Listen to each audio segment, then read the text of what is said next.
It was a beautiful late August morning, and I was going to register for my sophomore year at Spalding College in Louisville, Kentucky. And that year, for some reason, the administration of the college decided to put the registration in an old gymnasium in the student center. But this gymnasium was actually very historic because it was the site of Muhammad Ali's first boxing matches when he was a Golden Gloves competitor in the 1950s.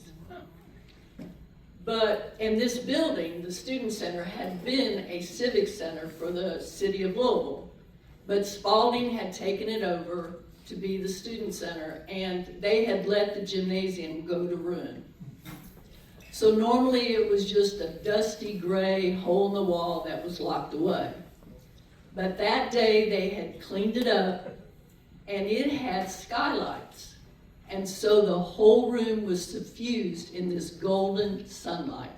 It totally transformed this room. And I was even sort of golden that day. I had my summer tan and my hair was bleached out from swimming every day, and I was dressed totally in yellow. Yellow shorts, bright yellow shirt, and even a yellow scarf in my hair.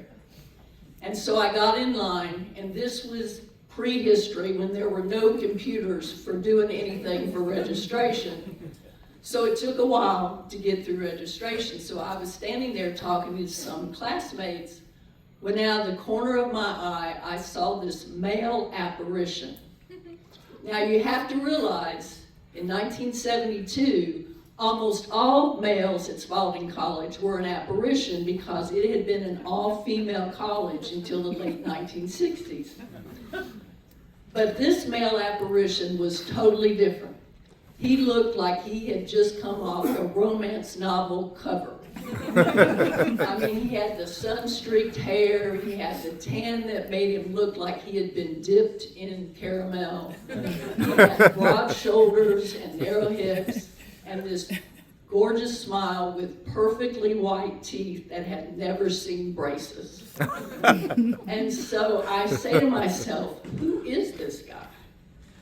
And so as I progressed around the room, I kept making these little furtive glances out of the corner of my eye, and it soon became apparent that he was not a student, that he was actually helping with registration, and he was just bebopping all over the room, taking documents from one station to another.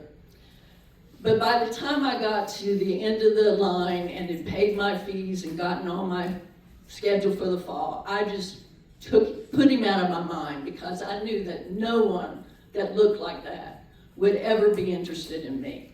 Because I was not the type of woman that men noticed, especially in a room with 50 to 100 other women, okay?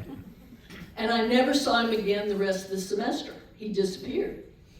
But that next February, I was walking through the lowest level of the administration building, and all of a sudden he popped out of one of the offices.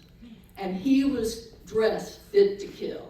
He had this beautiful light wool suit with this very beautiful multicolored tie with the platform shoes that you wore in the 70s, and a perfectly ironed white shirt, which his mother had done. And he also had on this full-length maroon leather and suede overcoat. He looked like someone out of a Superfly movie. And if you don't know what a Superfly movie, Google it and you'll figure out. So he buzzes past me, and he sort of makes this little half smile like you make when you see somebody but you don't really know who they are and you're just trying to be nice. And then he was gone. Never saw him again for the rest of the semester. He just disappeared. But that August, I had volunteered to help with new student orientation, and I had heard through the grapevine that there was going to be a new student activities director and student counselor, and he was going to be at this orientation. So I show up, and guess who this new person was? It was this guy. And I made my decision that night. I was going to go to every activity that he came up with, no matter what it was. And I found out his name was Crawley. So I went to the first first activity. And there were only 4 students that went. We went to an amusement park outside of Cincinnati called Kings Island. But this did not faze Art at all, because he was going to do the activities that he wanted to do, and if somebody came with him, that was fine, but if they didn't, they were going to suffer ontological guilt. Now, how many of you know what ontological guilt is? Nobody. Ontological guilt is the guilt you feel when you don't participate in something you should have participated in. Okay. And Spalding at this time was a school that you went to get a career. You did not go to have fun at Spalding College. But Art had gone to a school where you went to have fun, and he was bringing that culture to Spalding. And eventually more and more students got involved. I mean, he had artist lecture series where he brought in people like Ossie Davis and Ruby Dee and Harry Chapin and the National Theater of the Deaf. And he had like camping trips and canoe trips and rappelling off mountains.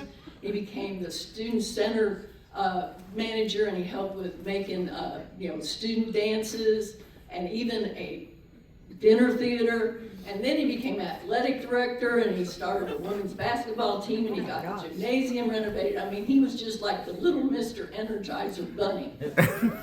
And at first I was just one of the students going to the activities, but then there was a dance that he wanted to go to, and he had to have one of the students date him, and so I went as his date. And then he wanted to come to my swim club because he wanted to work on his tan, and he did that several times, and then he offered to take me to a movie because he was paying me back for going to the club. And so eventually we just became a couple. Sort of. And it really wasn't very serious until my second semester of senior year. Now, you would think the nuns that ran this college would be saying to Art, it's not really a good idea when you're an administrator to be dating an undergraduate. But they didn't say a word, because this was the 70s and you could do anything you wanted. And to be honest with you, 2 years after I graduated, when we got married, 49 years ago, there was a whole row of happy little nuns, including the president of the college, sitting there on the groom side of the church cheering us on. So what can you learn from this story? Number 1, never count yourself out, because you don't know your future and who in the heck you're going to end up with.